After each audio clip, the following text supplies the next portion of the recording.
Well, I'll be dang. Good day! So today I'm going to be showing you how to use or maximize the use of your ATM card kung walang mga online transaction ang inyong mga bangko. So ganito lang po. So sa inyong web browser, type nyo lang po www.banknetonline.com. Sa baba, punta po tayo sa Register Now. So ito lang po yung mga bangko na pwede pong gumamit ng BankNet Online transaction like balance inquiry, payment ng fee. So yan, basahin nyo lang po yung terms and condition. Then next, then sunod, gawa po kayo ng inyong user ID. So make it simple lang po. And about sa password, dapat po at least 6 characters at combination po siya ng letters and numbers. Tapos maglagay din po kayo ng special characters para mas safe po.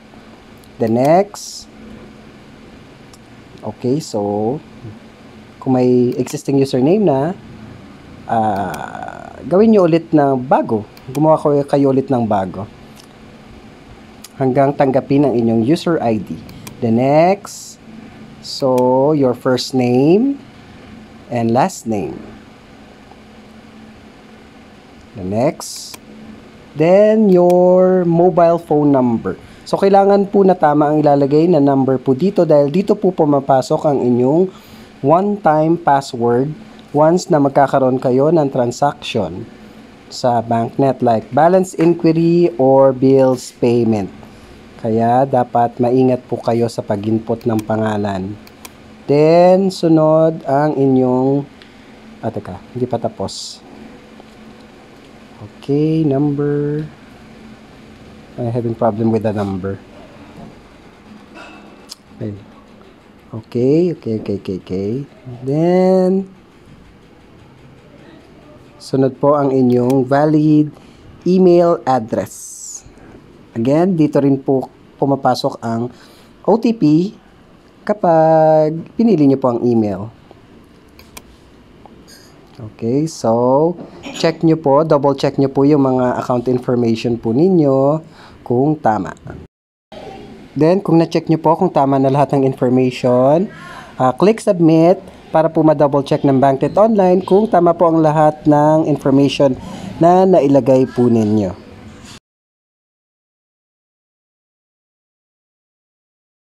Balik po tayo sa homepage ng banknetonline.com, yung first page po nila. So, input nyo lang po yung registered username and ang inyong password. Okay. Then, click login. So, ito po yung makikita nyo pagpasok nyo ulit sa BankNet. So, yun nga po, meron yung balance inquiry, bills payment, transfer.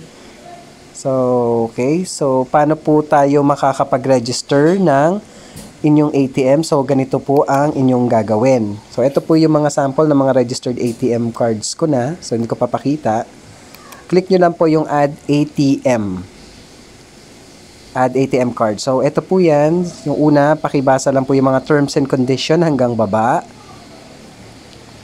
Then, once okay na, click tick I agree with the terms and condition. Then, dito sa part na to, piliin nyo kung anong bank kayo meron na may ATM bank kayo. Then, kung saan ang branch ng inyong ATM. Then, mag-appear dyan ang inyong registered phone number. Then, click next. So, input nyo naman yung inyong ATM card number. So, makikita nyo yan sa inyong ATM card. So, paano ba yun? 12 numbers po yata yun. So, basta yun po yung nasa, yung malalaking number sa inyong card. Then, savings account. Tapos, lagyan nyo po ng ATM nickname para madali nyo po siyang mapili kung sakaling marami kayong ATM card na i-register. Okay, so sample, 1234, 1234, ganito. And yung PIN. Yan yung PIN nyo mismo sa ATM po ninyo. So, i-click nyo yan isa-isa. Then, pag okay na, click nyo lang po yung next.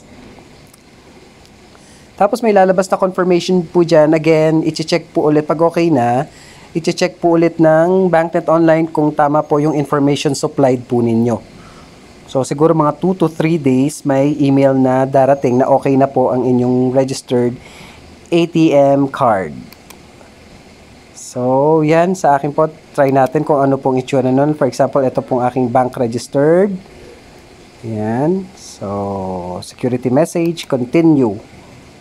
So, yan. Pwede tayong mag-balance inquiry. So, pakita ko po sa inyo kung paano ang balance inquiry. Ayan, input nyo lang ang inyong ATM PIN. Then, submit. Okay, so yan, makikita nyo po, walang laman. So, wala kayong makukuha dyan.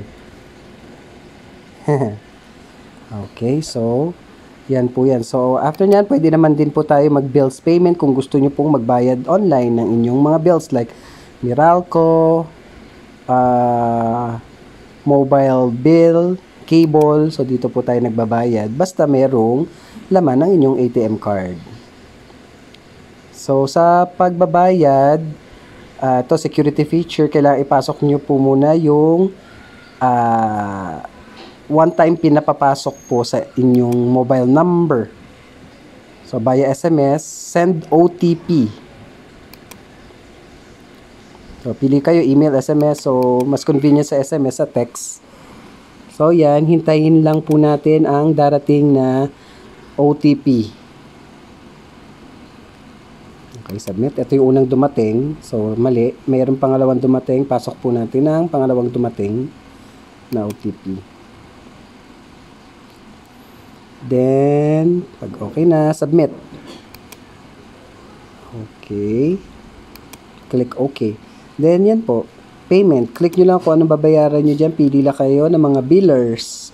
Pwede yung insurance and so forth. So, yan lang po. Sana po nakatulong ang tutorial na ito. And if you find this useful, please like, comment, and subscribe. Hope to see you on our next video. Maraming salamat po. Bye!